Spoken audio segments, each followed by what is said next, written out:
Hai, sekarang saya mau ngebahas soal perkalian, pembagian, penambahan, dan pengurangan berkaitan dengan desimal. Sengaja Miss ngajarinnya pakai bahasa Indonesia supaya ya semua semua orang termasuk yang mungkin masih agak kesusahan untuk ngikutin pelajaran dalam bahasa Inggris bisa mengerti bagaimana cara melakukan soal-soal yang ada di kertas nih ya.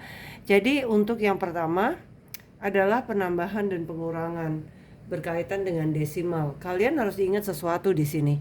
Kalau misalnya penambahan atau pengurangan itu berarti kamu taruh angkanya secara vertikal ya, secara vertikal, dan posisi titiknya itu, titik desimalnya itu tuh harus sama. Jadi kayak misalnya gini ya, ini kan 2,789 tambah 32,24 ya. Jadi komanya ini itu harus dalam posisi yang sama secara vertikal. Berarti kalau mau dibilang secara kolom itu harus sama. Jadi lihat ya, saya tulis dulu yang pertama 2, gitu ya. 789. Saya mau tambahin sama 32,24. Ya udah, titiknya harus di kolom yang sama. Jadi yang untuk yang kedua nih, angka kedua, tulis aja titiknya dulu. Pastiin kolomnya ada di tempat yang sama. Jadi titiknya itu di kolom yang sama. Terus ya udah, sekarang 32-nya saya taruh di mana? Ya di sini dong 32-nya. Ya kan? Kan nggak mungkin saya tulisnya di sini atau misalnya di sini gitu, nggak mungkin kan.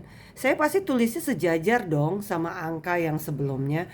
Terus habis itu 24, ya udah saya tulis sejajar sama angka yang setelah titik dari nomor yang pertama, dari angka yang pertama gitu. Benar ya? Jadi saya buat titik yang satu kolom, habis itu angka selanjutnya di sebelah kirinya itu disejajarkan dengan angka yang ada di atas. Jadi ini sejajar dengan ini nggak ada teman. Yang ini juga disejajarin sama satu angka yang setelah titik, ini juga iya. Nah setelah itu apa? Ditambah aja, ya kan? Ya udah, 9, ini Miss kok kosong. Tambahin aja, kalau misalnya ini kosong terus bikin kamu bingung, tambahin aja 0, nggak masalah gitu ya. 9 tambah 0 9, 8 tambah 4 12, berarti 2 di sini, terus sisanya ada di sana gitu ya. Terus 7 tambah 2 9 ya. 9 tambah 1 0, berarti 0-nya di sini, satunya di sini. Ingat titiknya ditaruh gitu ya. Terus 2 tambah 2 4 tambah 1 5. Ini berapa? Ya udah ini 3. Jadi hasilnya berapa ini? 35,029 gitu ya caranya ya. Yang kedua, 84,37 dikurang 24,125. Nah, sama juga. Taruh titiknya di kolom yang sama. Paling gampang gimana dulu? Kamu tulis dulu yang desimal pertama 84,37. Gitu ya. Terus abis itu, oh aku mau taruh nih yang angka keduanya di bawahnya. Nah, pas tulis di bawahnya, pastiin titiknya itu di kolom yang sama di sini. Di depannya titik ada apa di angka kedua? 24 ya. Ditaruh sejajar sama angka yang ada di atas ya. Lihat. 4. 4 ini setelah titik ya. Satu digit setelah titik. Ya udah, satu digit setelah titik. Berarti saya taruh di sini. Tuh. Ini adalah 2 digit setelah titik. Sebelum ya. Ini sebelum. Berarti aku taruhnya di mana? Ya di 8 ya, di bawahnya 8.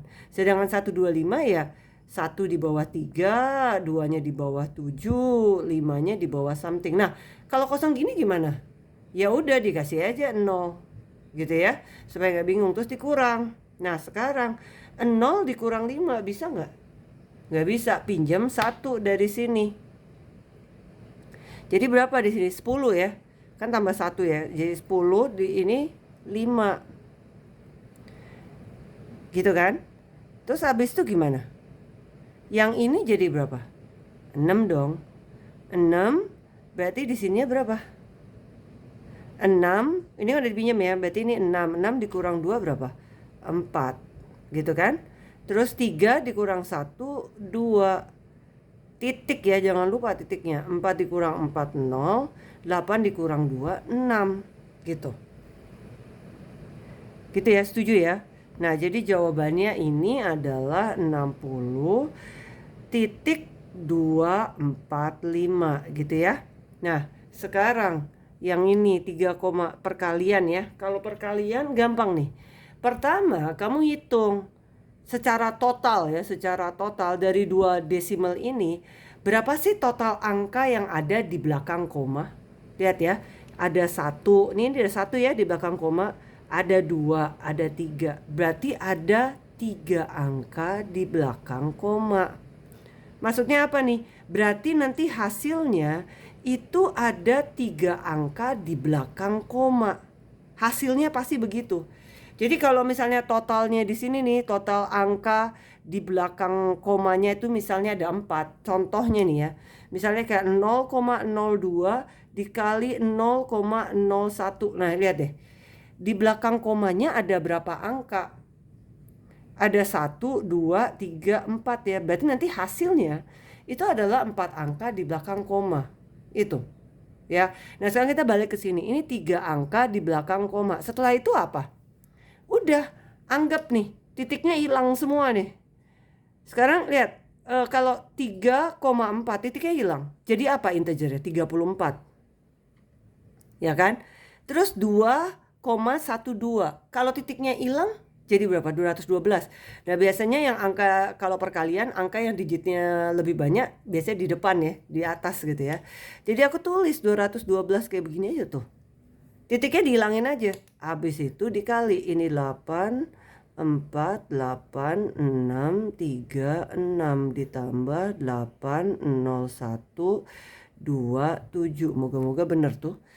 Ya, 8, 0, 1, 8, 2, 7. Ya, 8, 4, 8, 6, 3, 6. Dah, 7208. 3 angka di belakang koma hasilnya, harusnya begitu. Ya udah, lihat di 7208, 3 angka di belakang koma. Berarti 1, 2, 3. Berarti hasilnya 7,208 atau 7,208 gitu ya. Nah, sekarang 7,89 dibagi 0,3. Jadi kalau Miss pendekatannya pakai integer. Miss lebih sukanya integer kalau pembagian berdasarkan desimal. Karena sebenarnya pembagian kalau pakai desimal kok kayaknya bagi Miss tuh agak rumit. Jadi gimana caranya? Jadi gini, kalian tahu ya, sebenarnya kalau 3/4 fraction nih kayak begini, itu kan sebenarnya artinya 3 dibagi 4 dong. Itu logikanya kan? 3 dibagi 4 itu ditulisnya adalah 3/4 dalam bentuk fraction, dalam bentuk pecahan. Berarti kalau begitu saya juga bisa tulis ini sebagai pecahan 7,89 per 0,3. Pasti ada beberapa orang yang bilang, ih, pecahan ini aneh banget gitu. Karena pecahan biasanya numerator sama denominatornya itu integer. Nah, makanya saya bilang metodenya metode integer. Karena memang Miss mau buat itu menjadi integer semuanya. Nah, sekarang pertanyaannya Miss, gimana cara buat integer ya? Ya udah, lihat ya. 7,89 dibagi 0,3. Kalian tahu kan, kalau misalnya kita punya desimal dikali sama the base of 10, kayak misalnya dikali 10, itu berarti ya, titiknya ini akan dipindahkan ke kanan sebanyak 0 yang ada di sini. Kalau ini ada 1, berarti titiknya pindah ke sini. Jadi itu 13 kan. Berarti saya juga bisa buat kayak begini. Masih ingat pecahan yang sama, atau kalau di Inggrisnya equivalent fraction gitu ya. Jadi kalau misalnya kita punya fraction, terus kita mau make an equivalent fraction, itu kita kali dua-duanya dengan angka yang sama. Jadi boleh dong. Saya kali di sini 10, sini saya kali 10 juga. Boleh banget. Kalau ini saya kali 10, berarti titiknya ini nih, yang ini pindah dong ke kanan 1 step, karena nolnya cuma 1.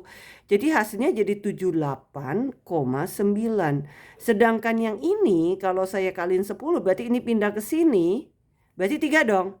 Nah, denominatornya udah bagus banget ini, integer. Tapi yang atasnya belum, desimal. Berarti ya udah aku kaliin lagi aja sama the base of 10 lagi. 10 ya. Jadi sekarang yang ini pindah lagi dikali 10 berarti 789. Yang di bawah 3 kali 10 jadi berapa? 30. Nah setelah itu apa? Tinggal bagi. Ya ini sert ya. Kok sert lagi sih? 789 dibagi 30 ya. Jadi ini 2, 60, 189, 6, 189,03. Jadi hasilnya berapa? 26,3. Oke, semoga kalian mengerti ya. Bye-bye.